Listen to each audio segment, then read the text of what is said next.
Does that mean you believe you can knock out Anthony Joshua? If it's not a knockout, then it's a domination brutally. First of all, Jermaine, how are you? We're just a couple of weeks away from you stepping into the O2 Arena against Anthony Joshua. How are you feeling? You look fit as a fiddle. Yeah, I'm feeling good. I'm feeling good and strong, mentally and physically. Has it been a good camp? It's been a great camp. And where have you been doing it? In Florida, I'm in Hollywood, Florida. And who are you working with? What you mean as far Who as have you been working with? Sparring partners, your training team? just my coaches and stuff. I don't really divulge in sparring and stuff. I don't really give away too much from camp and interviews. I try to keep it all in house. But yeah, we got some good sparring partners out here. Mainly just been learning new things, putting new things on my and my resume, getting my skills sharper. Tell me, AJ is fighting back in England. He's coming home to fight. He's just had a fight last year in Saudi Arabia. Are you expecting a tough atmosphere and that he's going to be getting all the support? What are you like when you go into the Lion's Den? I'm comfortable. I fought a lot of people in their backyard, so it's nothing new. I'm comfortable with it. England is a great atmosphere. They love boxing, so I got a lot of love from the fans last time I fought out there. So I don't think it's going to be 100% him, but I'm ready for it. We prepare for it all. Talk to us about when you came here back in November. Obviously, I was at the fight with you, and we spoke at the time, and I spoke to you at the press conference with Anthony Joshua. You look a lot leaner than when you fought Dillian Whyte. It looks like you've shed some pounds. Yeah. What did you feel about fighting in England that time? You came here undefeated, 21 fights. I think it was 21 fights, 14 KOs as the underdog. What did you feel when you came over in November? I feel normal. I really don't get too worked up in the antics and stuff of boxing. I just stay focused to do what I gotta do and to stay prepared. But I feel good. I didn't feel any type of way. I just I love the atmosphere though that England gives. I love that. But besides that, I felt pretty normal. How disappointed were you? It was a very, very close fight with Dillian Whyte. How disappointed were you that it was a majority decision to him with the judges? Honestly, I don't know what the judges was watching. Honestly, the CompuBox says different from what the judges scored, but this is boxing. I didn't expect to get a fair shake when I went over there. Have you watched the fight back? Yeah, I watched it. And how did you score it when you watched it back? 7-5, in my honest opinion. Yeah, absolutely. People wouldn't argue with that. It was a very close fight. What can you take from that fight against Dillian Whyte into this one? Even though on your record it says an L, you're not seeing it as an L. You see yourself as 22-0, don't you, with 14? Yeah, I see myself as 22-0.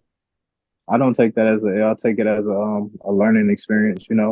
I'm not gonna lie, I'm an honest man. If I felt like I was defeated, I wouldn't have no problem saying that that Dylan was the better man that night. But in my heart, I don't feel that way. And from what I watched, like when I watched the footage again, it doesn't seem like that to me. Like he pulled the fight out. But this time I just know that I have to be more dominating. I have to make it to the point to where the judges can't deny me anything. Does that mean you believe you can knock out Anthony Joshua? If it's not a knockout, then it's a domination brutally. Tell me, the bell rings. What happens? Bell rings in this fight. What happens? I go at him. Bell rings. I go at him. See what he's going to do. See if we can get him to make mistakes early. Are there things that you can carry from the Dillian Whyte fight, the Dillian Whyte performance into this contest? Every fighter is different. So we game plan for every fighter as we receive it. We don't really look at it as like because I did this in this fight, I can do the same thing in the next fight. So I'm pretty sure it'll be some stuff that I probably can capitalize off of, but we looking at this in a whole new different light. So you were very come forward and aggressive with Dillian Whyte. Can we expect much of the same when you go into Anthony Joshua? You're not going to Yeah, let him go. I'm a Yeah. smaller guy, so I will have to come forward. I'm pretty sure it's going to be times where he's trying to come forward and be physical. I think I fight great going backwards, so that will kind of work in my game plan. But yeah, we've been strategizing on going forward, just making him uncomfortable. He's a two-time heavyweight champion of the world. He's held 3 belts. He's a super heavyweight champion from the Olympic Games. He's been a real totemic, iconic figure for a lot of young people in the UK. But do you feel like you may well have this guy's number? How do you rate him as a Yeah, I boxer? mean, he's a man just like I'm a man. That's how I look at it. He does have accolades. He has done a lot in his career and in his in the boxing world. But at the end of the day, he's a man just like I am. Do you expect there to be any mental scars in him from those? Well, the stoppage by Andy Ruiz, which is what I imagine you've watched as well, but also Mhm. from the 2 Usyk defeats. I mean, I really can't speak on that. He got a mind of his own. I don't know what he thinks, but hopefully we can if there is mental scars there, hopefully we can expose them in the fight. Have you watched the Andy Ruiz fight with Joshua? Yeah, I watch a lot of boxing. I'm just a huge fan of the sport, period. So I watch a lot of fights. What did you take away though when you watched the Andy Ruiz Anthony Joshua fight? I see that he struggles a little bit with smaller guys, and that you know he likes to trade at points in a fight. He likes to trade. So we just been looking at that and looking at different ways we can attack or adjustments we can make to make him more comfortable. It won't have been missed on you that a lot of people are saying that he needs, optically, he needs a very good win after 3 losses in 4 fights. Yeah. Um, so do you feel you kind of know he's going to come aggressive and you've got to meet fire with fire and you're very capable of that, as you showed against Dillian White, because you respond. You're not someone that cows away in exchanges, are you? You like to trade. Yeah, I get passionate in the heat of the moment, so I never really ran away from it. I'm one of those guys that'll sit there and I'll go back and forth with you. But my biggest thing is being safe. Boxing is a brutal sport, so you gotta protect yourself in there and just do it the smart way. The bigger picture here, I think I remember talking to you when you fought Dillian White. You said this is a massive um, portal, a big double door into the heavyweight division right now. You Uh-huh. proved that your stock rose against Dillian White, I believe. I think you will admit that, even though Uh-huh. it said an L on your record, your stock rose. In April, we have Anthony Joshua against you on April the 1st. Joe Joyce against Zhili Zhang on April the 15th. We Mhm. potentially have Tyson Fury and Alexander on April the 29th, all in London. What would a victory mean for you to project you into this heavyweight division if you can get a victory over Anthony Joshua? It'll mean a lot for my career. Like I said, it'll put me up there with the rest of the heavyweights. I make my stake, my claim as the top heavyweight. So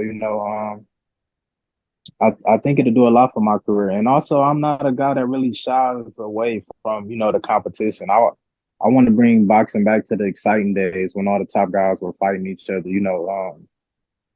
I think that's kind of what my boxing is missing. We're trying to bring it back though. We've been making some fights, some good fights, so we're trying to bring it back. But I want to be one of those guys that fight the best. I don't want to sit back and fight tune-ups and stuff like that. I want to fight the best guys I can. Do you think we're going to see you coming over to the UK all the time? Because guys that seem to come over here from other countries, people like Joseph Parker, seem to come back and back and back because you earned a lot of fans. You had a lot of new fans after Yeah, November, and a lot of them are British. yeah. A lot of them are British. A lot of people was writing me on Instagram and stuff like that.